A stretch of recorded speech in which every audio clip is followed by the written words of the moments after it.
Hello, everybody, and welcome to the AOSC 10 pre-show. Of course, we are coming to you prior to round number 12 here, where we head off to Long Beach, but we need to go over everything in the JINX Shifters series. Of course, it happened in round number 11 from Charlotte Motor Speedway. And to do that tonight, of course, joining me back in the box is Daniel Leet and Matthew Norris. Welcome again, guys. Good evening. G'day. Big shout out to all of our sponsors, of course, on board for the series: JINX Shifters, simrigs.com, Sydney Computers, Bowler Media Sideways Photography, Race Circuit Art Australia, AJ Insurance Services, and, of course, those fantastic camera angles coming to you from Track Cams for Gourmets. Tonight, though, we have got another guest with us, and this week we thought we'd bring on someone a little bit different, and it's Rob Boaden from Tanked SRT. Welcome to the show tonight, Rob. Yeah, g'day, boys. How are we going tonight? Mate, we're having a fantastic time. We get to have spend a bit of time with you, find out your angle on the season and how you're going. We get to catch up with Dan and Nori, of course, and it's pretty much a bit of a run-amok here on a weeknight when us crew get together from the commentary team. And, yeah, we can't wait to get through what happened, obviously, at the last round. I mean, so much to go through. Let's just have a quick look, though, at the top 10. We'll start off, everyone, by having a look at the top 10, and then we'll get into the nitty-gritty about what happened last round. Of course, starting out at number 1, James Scott got it home miraculously, and we'll talk about that. Jordan Ross in second, another strong finishing from him. Andrew Dyson in third. Corey Shepherd back in fourth. Kenneth Latter in fifth. Damien Johnson in sixth. Thomas Hinds up to seventh. Adam Briggs in eighth. Rob Boaden in ninth. And Jamie Dyke rounded out your top 10. Nori, who are your standouts this week? I actually picked Andrew Dyson. He kept up the battle right until the end, grabbing an almost unassumable podium, and got to take my hat off to James Bradbury Scott. I mean, that was just what a move at the end. And Dan, I mean, you got a bingo. It was a lap 1, turn 1 safety car. Well, look, it was a bold choice to think that we were going to have that come through, and I think past form from what we've seen there, it was a hard one not to have a crack at. And unfortunately, we did see a few or a big incident there that ultimately brought out, obviously, the first safety car. But a lot of guys involved in that who also had good runs back through the field early on. And Greg Sharp was involved in that. He dropped all the way to the back of the field, came back up to 14th. Michael Taliancic as well was another one of those drivers caught up in that one, managed to recover back through to 12th. So even though there were some issues, a few of these guys managed to really pull the socks up and knuckle down and get on with it. And Rob, how did you find the race? I mean, so much going on. You get involved in a few battles as well, especially sort of in the middle and latter parts of that race. Yeah, for sure. I was super lucky to get through that turn 1, lap 1 incident. I just sort of snuck on the inside wall there and watched them all kind of spin around me, and I got through, and I think I popped out 7th or so at the towards the middle there, and I had a good battle with a couple of the DPR boys coming back through the field, and Thomas Hinds and that as well coming through back through the field after his incident. So yeah, I was super happy with the way everything was running. I was just trying to give everyone plenty of room out there. I knew I didn't want to choke up a top 10 result, so just to stay out of trouble and be there at the end. How did you find the Charlotte layout? Did you really enjoy it this time round? Yeah, honestly, last season when we ran here as well, I think I finished 6th or 7th overall as well. It's just something about it. It's definitely a flowy track, but if you don't attack it, you're not quick. So I find that, yeah, if you can really get on and attack it, it rewards the speed for sure. Well, there you go, guys. I mean, so much happened throughout this race. I mean, we had 3 safety cars. Dan, you did call it, of course, turn 1, lap 1. But 3 throughout the race, and a lot of those incidents did stem from that little area there on turn number 1 where it was just concrete on the side you could ping pong. And Brian Borg was another one. He was in the first incident. Later on, he came off the wall, was in another incident, and unfortunately he had to finish the race early due to that. Well, yeah, I mean, at the end, I think the disqualification came about due to incident limit infringement that he caught. But, yeah, he was one of those early drivers caught up in that lap one incident, along with Thomas Hinds. Dylan Rudd was in there, Brenton Nishke, Greg Sharp, as we said before, Jamie Dyke, Michael Taliancic, Sebastian Flock, Christian Smart, all involved in that. Massive damage from them. And it stemmed from the simplest of things. Aaron Dodd, when he tipped the car in, was a little wide, lost the back end. And unfortunately, where you lose the momentum in that area there, cold tyres, the car just flicks around. And unfortunately, where he started up the grid, didn't really leave a lot of room for the other guys to come through. And unfortunately, we saw that first lap safety car. Very weird, though, mind you, to see three of those guys facing the wrong way after that incident. Well, Andrew Gilliam as well came in early for a pit lane penalty from memory.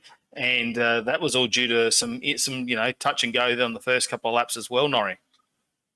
Well, he actually struck the wall on his opening lap and had to get back to the pit lane to get that mended. But it was sort of a tumble from the front row position of starting second, and then he went basically nowhere after he came out of the pit lane. He did have a bit of a tussle coming out of the pit lane during one of the safety cars where he got hit, or it was side-by-side contact with a passing car, and that was probably the drift of the night because the passing car actually clobbered the curb perfectly. Well, there you go. I mean, so much, but in the later parts of the race, this is where it all come unstuck. Now, James Scott, what do you want to call him, Dad? Is he the luckiest guy or is he a Bradbury? What is he? He's very well blessed at the moment. He had the absolute Bradbury moment there with the guys falling off the road in front of him effectively.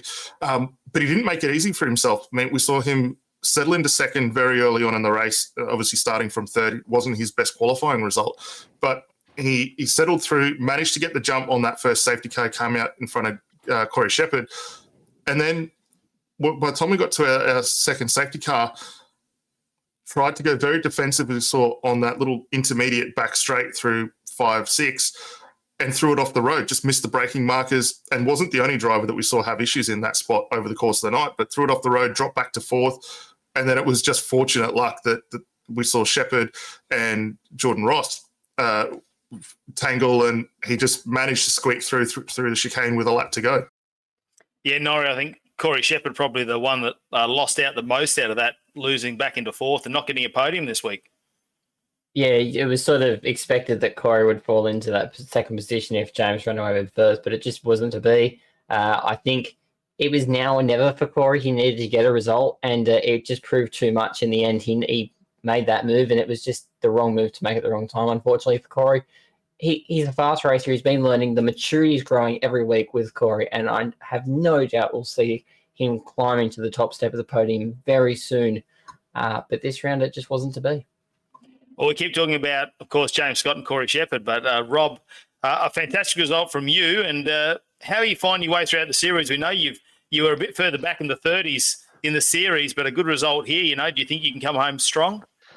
We'll definitely try. Every week's something different. I've got to work on me qualifying. I've never really been great at qualifying. And then sometimes we've just had some bad luck. Got taken out at, where was it? Watkins Glen in the Enduro. Had an incident at Sonoma where a car hit the wall and then took me out there as well. It was just kind of a little bad luck at different times, and I've missed a couple of rounds as well, obviously due to real-world racing commitments and that. But, yeah, we'll just try and peg our way back forward. Obviously, if we can get qualifying going a bit better, that's obviously number one priority, but some quick guys out there, and I don't think we quite got the qualifying set up where we want it. So, but definitely in the race pace, I'm sort of back into the top 10 for speed most of the time. Just got to sort of keep it there. Well, there's a number of cars like that actually this season. Don't quite have the qualifying. Even the DPR guys really don't they, Dan and Nori? I mean, the qualifying's okay from those guys, but they just seem to have it set up in race. Probably another one of those. Is Jordan Ross, the Synergy guys. They're, some of the qualifying's okay, but the race pace is right on the money. Absolutely. And I think that's a really good thing. When we spoke to Briggs last time out, he was really gave us a little bit of insight. Obviously, the cars have evolved quite a bit from last season to this season. iRacing have also brought out some minor updates along the way, which seem to have really suited that car. But a lot of these guys have really adapted quite nicely to that. I think that in itself has really helped. And for all the setup engineers that they have in behind the scenes, and I'm sure you can attest to just how much effort goes into this yourself, Rob, it really pays big dividends. The more guys you can get out there on circuit, you can really focus on that race pace later on, knowing that there's going to be incidents, and try and get yourself in that best spot to capitalize from. Yeah, well, that's it. I mean, I don't have much time, like free time during the week at all. So we actually just straight up use the VRS sets that Madison Down use, and we don't get to do too much setup work to that. We might tweak, little bits and pieces, little bar changes or some brake bias changes or something like that, just to suit individual drivers. But at the end of the day, we're not a massive team, and we just don't get time to jump out there and do practice all week. Like I said, we got some drivers that do other series and stuff like that as well. So we're not all just focused on supercar stuff. So it's it's tricky, but once you sort of get your head around those VRS sets, they're really nice to drive. They might not have the overall outright speed, but they're just such a comfortable set. And a testament goes to the boys or Madison Down and that run the VRS sets, is that they are comfortable and they're easy to drive. Yeah, it's interesting to hear that. I mean, you've got a little bit of real life race experience. How do you find with the new build of the supercar? Does it respond very much more like a real life race car now? I found it's just got a lot more rear end feel. So when you plant the foot down, it's not going to immediately snap sideways on you like it has in the past. So that's the biggest thing. I don't have the best sort of pedals or wheel or anything like that to a testament to what some other boys have been saying. But that being able to plant your foot a little bit firmer without it having to snap on you is the biggest confidence. And I think that's helped me out a bit since the update, is just to get a bit more feel, a bit more confidence behind the wheel. Yeah, very interesting to hear. But that is very interesting to hear, and we've seen some results from some of the teams since the new build too. So very promising to take it to those leaders here in the series. And we talk about the series points. Let's have a look at them right now. Your top 10, I'll run through them very quickly. James Scott leading, of course, dominating the series once again with another win. Corey Shepherd in second. Andrew Dyson in third. Now, Adam Briggs in fourth, so he's come up. They're not 3 and 5 anymore. They're 3 and 4. Jordan Ross back into that fifth position, so starting to accumulate some more points in the championship at the moment. Tom Freer now in sixth. Damien Johnson in seventh. Brian Borg in eighth. Kyle Stokes in ninth. And Thomas Hinds now in the 10 when it comes to the JINX Shifters series points. Well, heading into the last 5 rounds of racing, some of those names starting to firm up their position in the championship. Dan and Nori, a couple of movers and shakers in there now.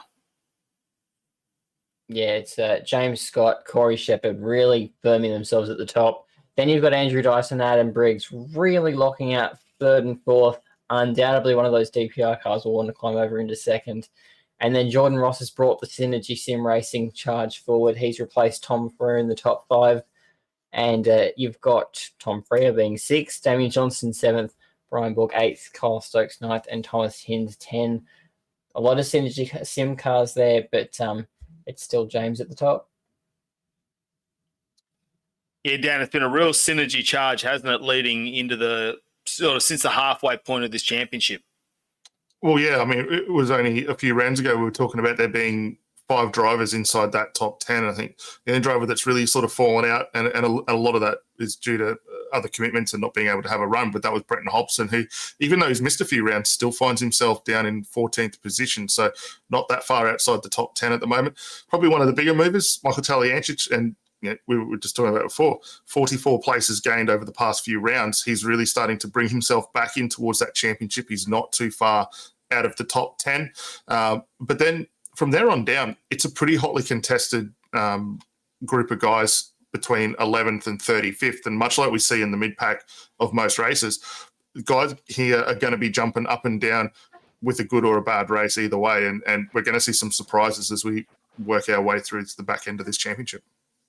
Well, Rob, we touched on it a bit earlier. You're a bit of a testament to this. You have one good round and you move up a number of spots. Will we see you in the top 20 after this round, you reckon? we'll see what happens. It's definitely a little bit of a step to climb, but I think we were outside the 35 after last round, and a top 10 finish has put us in, I think, 26th place. So if we get another good result, we ran the official Monday night series here earlier in the year, and I finished third in the top split of that for that round. So if everything goes according to plan, hopefully we can put it in the top 10 again and move up a few more spots. Yeah, it'd be interesting, and hopefully the Tanked SRT team can get a bundle of points. I mean, the other thing we got to remember, guys, is we come to the endurance rounds. Very important, those ones, when it comes to points as well. So that could change things a little bit. Let's have a look at some of the photography that came out of this week. And, of course, Bowler Media and Sideways Photography doing an absolutely fantastic job once again. And you will see it all over our Facebook page as well, the photos getting out there. And just can't thank them enough for coming on. They sort of came in halfway through the season, and great to have them on board with us and putting these shots together, as you can see up on screen. But, of course, we need to talk about our next round, guys, and it is, of course, round number 12, race 187 in AOSC, all thanks to JINX shifters. And this week it's another 150-kilometre sprint round, but it's a single-lap qualifier, and we know this has been good and bad for a lot of guys out there to have that single-lap qualifier. Let's have a look at this one, guys. Dan, run us through the lap. Well, as I say, we're off to Long Beach, and it's the second time we've attempted to get here this season. We had an issue earlier on at the start of the year that prevented the guys from having a run, but really looking forward to see how this one goes. The single lap qualifier is going to be very important because, as you say, Matty, that's going to bring a lot of guys into contention that may not have been there otherwise, and it makes a whole lot more risk there that probably you don't need. But turning attention to the track, 3.16 kilometres, or just shy of 1.9 miles, 1.2 miles. It's a very interesting layout here that's been around for a very, very long time. The run through turn one is exceptionally wide. Very weird run to get the brake zone and turned across because you're braking effectively in the middle of the track to still allow room for pit exit to come through and get out. So you've got to watch for that. The wall does come in very quickly on exit as you make your way then up towards turn 2 and 3 through the fountain section, which is all single line, very, very slow. Nose to tail is almost guaranteed to come through in that. And that's going to make it really tricky for those guys starting down towards the mid-packs. They're going to have to be very aware of what's going on around them. The run out of turn 4, which takes you along the wall as you head up towards turn 5, is critical. You run the wall to get the best corner apex through turn 5, but you've got to be careful because turn 5 falls away on exit. There's a tyre barrier on the outside there that's very easy to pick up, and you've also got the wall not that far behind you. But if you can get it right, the car will come off there very nicely, and you get a good run up towards turn 6, which in its own right is very tricky. It's very wide entry. It narrows on mid-corner, but it almost cuts back about 70 degrees there. So it's a tight 70-degree, 90-degree turn. And trying to get traction out is very hard, especially as you come up over the rise of turn 7 and head down towards the low point of turn 8 down on Pine Avenue. Carry the car fast over the mid-corner, watch the tyre barriers on the outside. There's so many places where you can have a very minor lock-up here that's going to hurt you, and that's one of the bigger ones down there. By the time you hit the wall, you're out past the tyre barrier, so expecting a lot of damage from there. If you get the run down Seaside Way up towards turn 9, got a big braking zone. For anyone who knows turn 9, it also holds Formula D in America, so great little piece of road there, very wide entry. It's a slight uphill, but you've got to be very cautious there, and you've got to get from the right-hand side of the circuit, the left-hand side of the circuit, all the way back to the right to set up for the run through the double right-hander of turn 10 and then leading up into the hairpin. The hairpin, as we said earlier, can be single file, very tight, trying to get these cars to rotate their way around, and traction out of there is going to be absolutely key to set yourself a good lap. Yeah, it's a hard one here. Rob, you could probably, like you say, you were here a bit earlier in the year. Do you find the most difficult part of the track, especially if you're involved maybe sort of in that mid-pack at the start? Just try not to get into any incidences, I guess. I honestly think qualifying is going to be the biggest key. Like you said, single car qualifying, but if you only get one lap, if you touch the wall in that qualifying, you're at the back, and trying to come back through the field is going to be near impossible.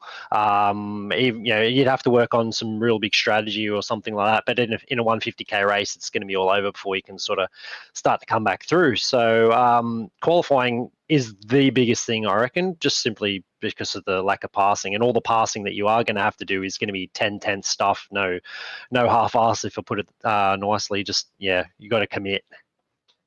Yeah, and Nori, you've taken a bit of a slide around the track this week once again. Yes, I found the non-exploding version of Long Beach and ended up there in one of the Synergy Sim Racing cars. It was quite good, and I didn't hit the Gerbers in the middle of the roundabout, so I didn't upset the gardeners. Here's the lap. Everyone, and welcome aboard Nori's Navigation as we head into this round of the AOSC at Long Beach, and we're here in the straight-lined concrete canyon of the Californian sun as we work our way down to turn 1. Deep on the brakes, don't use too much on the left, slide it in if you can on the right, and drive down to the roundabout at turn 2. Watch the geraniums on the inside, don't want to rip it up and hurt the gardener's feelings. Down into 4, and we dive across the curb there, exit out to the wall, and then back to the curb on the inside, exit out to the wall again as we make our way out of turn 5, down into turn 6, and deep on the brakes as you work your way through here. You've got a fair bit of run out on the right to exit 2, but don't use it all. Dart back over the left, grab some curb on the apex and work out to the wall there on the outside. This is the run down East Side Way and down into turn 9 as we get the car stopped and turned over to the right hand side of the road. Bit slidey on the rear there, the grip's not all there together. So we make our way around 10 and then into 11. The corner that used to explode no longer explodes, and we keep all 4 wheels on the deck as we make our way around the last part of this circuit up to and across the line. That is a nice tidy little lap at Long Beach Street Circuit. Hope you enjoy the racing this week.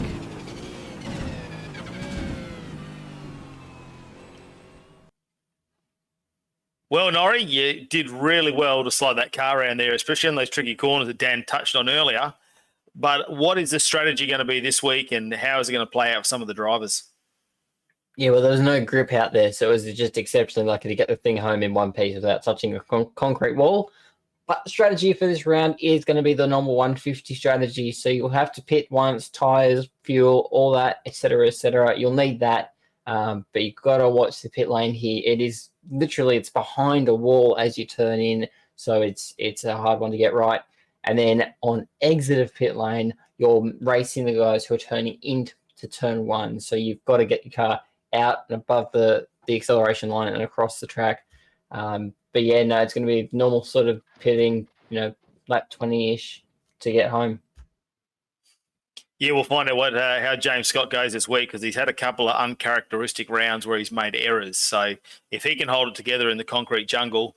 Rob, I mean, this one's going to be a scary one with so much concrete, and with the damage, how much of an impact does that make, like brushing the walls and, getting bounced around out there? If that happens, are you pretty much out of the race?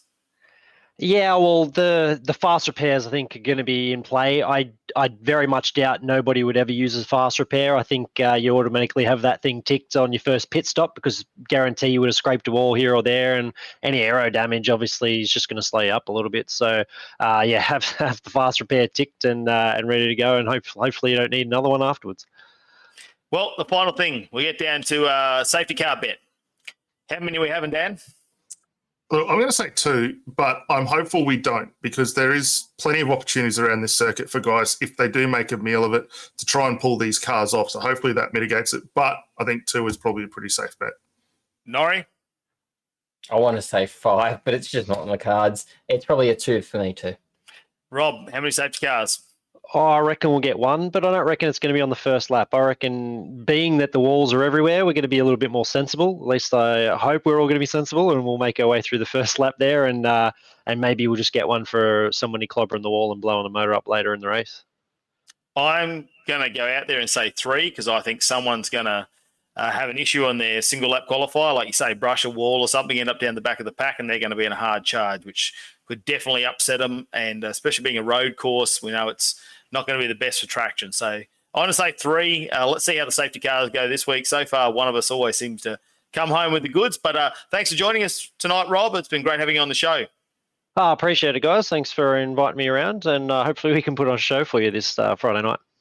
Oh, we definitely will this Friday night. Of course, the broadcast will start at 9:10 p.m. Australian Eastern Standard Time for that single lap qualifier. That'll be the top 10 that come out of the pre-qualifying that will go into that single lap that will be broadcast. And then, of course, 9:30 p.m. is the main race. It all gets underway, of course, this Friday night, as usual, Friday the 30th of April, race 187 of the JINX Shifters Australian Online Supercar Championship. Can't wait to see you there for round number 12 coming away from Long Beach. We'll see you soon.